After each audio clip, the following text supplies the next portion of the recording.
Salut, c'est Fred sur Poste Ciné.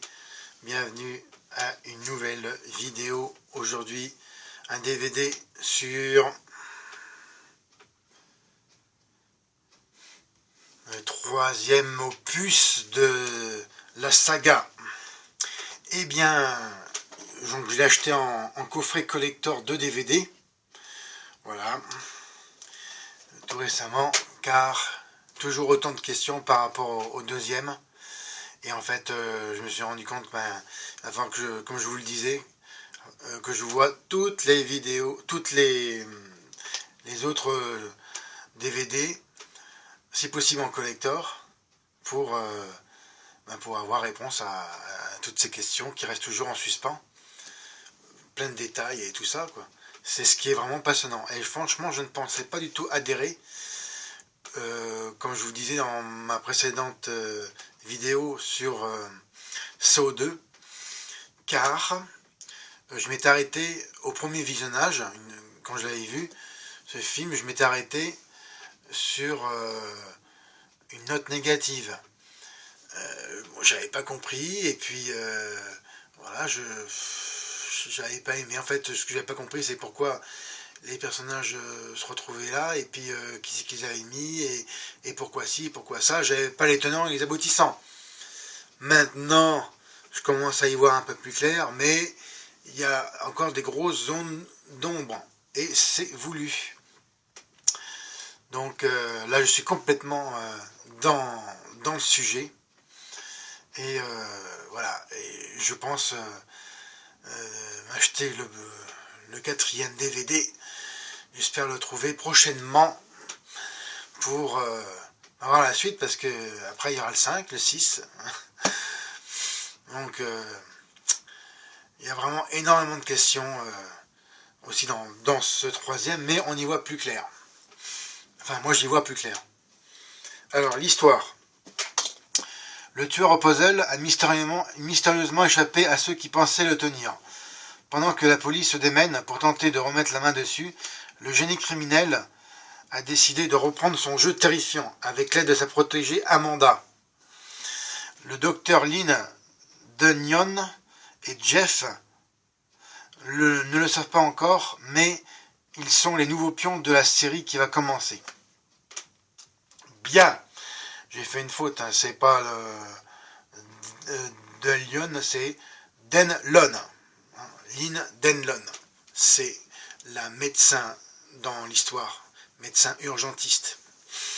Alors là, c'est carrément beaucoup plus gore, on en prend plein les yeux, c'est plus tendu que jamais, et vraiment les pièges, autant le 1 et le 2, ils étaient vraiment terribles.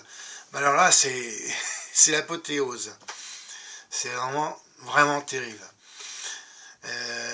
J'ai particulièrement trouvé dingue la scène de l'avocat qui se retrouve dans une citerne avec des cochons qui sont découpés en fines rondelles pour en faire en fait du jus de tripe. Et j'ai trouvé ça vraiment horrible et extrêmement glauque. Donc mention spéciale à cette scène, mais c'est pas la plus terrible pour moi, c'est celle de le supplice du chevalet. Là vraiment c'est vraiment démoniaque. Vous voyez ce film, il faut voir aussi le premier et puis le deuxième, parce qu'en fait les uns ne vont pas sans les autres.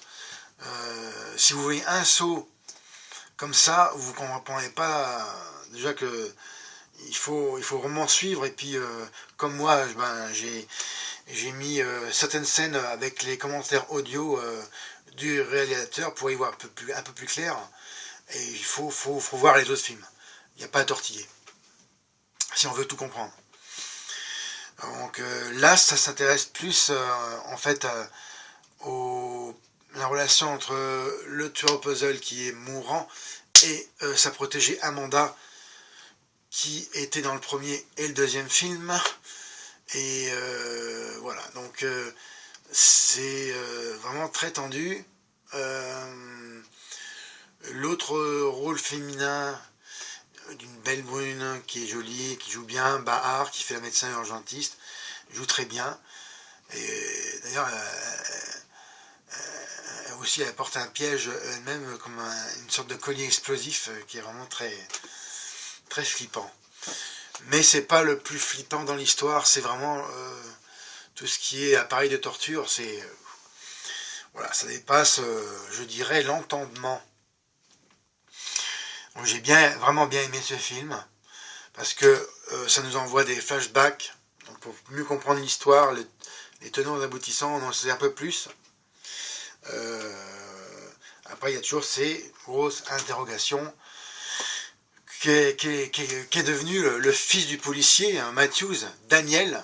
Voilà, il y a toujours ce gros mystère qui reste là. En fait, on le sait dans le deuxième, mais en fait, après, on n'en parle plus.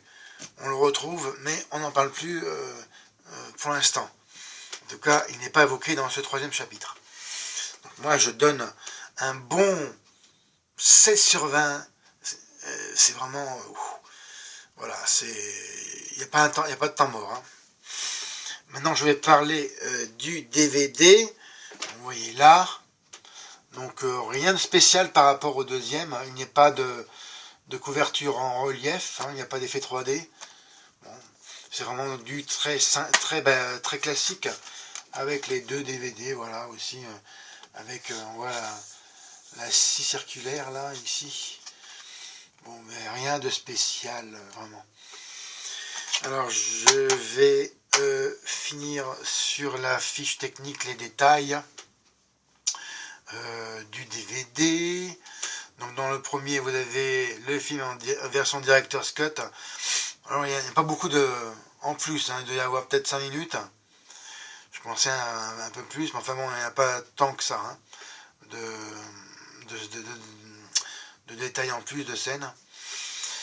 Vous avez les sous-titres en français. Il n'y a pas en anglais, par contre.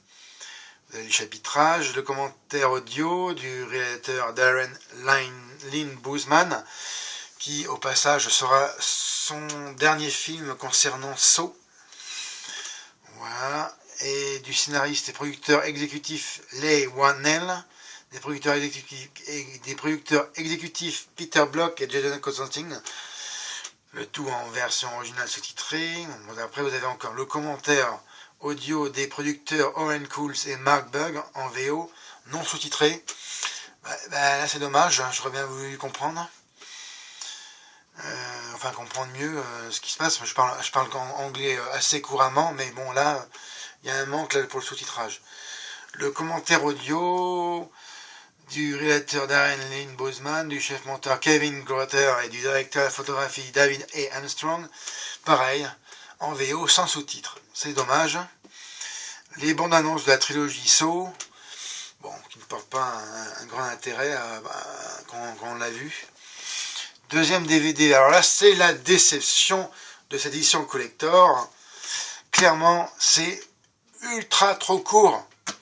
Le journal de Darren, donc du réalisateur, les réflexions à chaud pendant le tournage, ça ne dure que 9 minutes en VO sous-titré.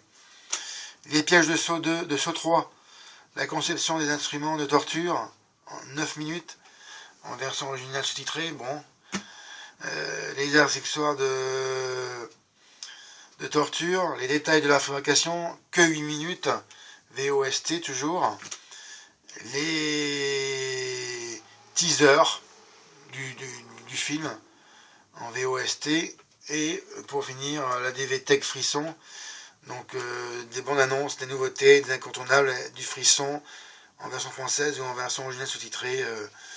Bon, là, c'est vraiment pas indispensable de mettre ça. J'aurais vraiment aimé avoir un vrai digne de son nom, un making-of.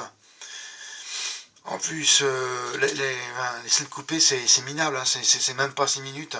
5 minutes et quelques secondes. Bon, c'est 5 minutes et quelques secondes. C'est beaucoup, beaucoup trop court.